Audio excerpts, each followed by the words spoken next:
This will be Dake Leon 5, and it will be in the Bible folder. Now, we just read the verse that comes from the first book of the Bible, Genesis, chapter 14, verse 15. I just read you that whole verse. Now, within that verse, Dake will have these small letters. Now, sometimes he's used so many of those letters that he has to put a little sign before the next ones because they are duplicates of the previous. And you don't want a duplicate, you want to see that it's different, even though it's the same letter. So in this case, he does have some little signs before these letters, so I know where to look for them. Now, all of the commentaries are either on the side or on the bottom of that one page, so you can see if you follow those letters where the commentary is. Now, when I read that verse to you, it said Hobit, which is on the left-hand side of Damascus. Now,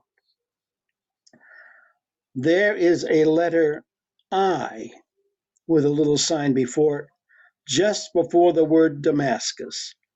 Now, here is where Dake has the note, and it says tradition. I underline tradition there, so I will read you his commentary.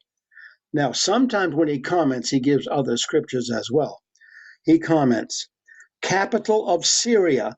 Then he gives several scriptures where you can find it. It says, one of the oldest cities in the world. Tradition says it was built by Abraham or his servant. Then it says, look at chapter 15, verse 2. Now, if I go to the chapter 15, which is on the next page, and I go to verse 2, it says, and Abraham said unto his Lord, what wilt thou give me, seeing I go childless? And the steward of my house is this Eleazar of Damascus. Now, the steward obviously is a person called Eleazar. So you see how that verse gives you some of these comments of what tradition says and what you can look up.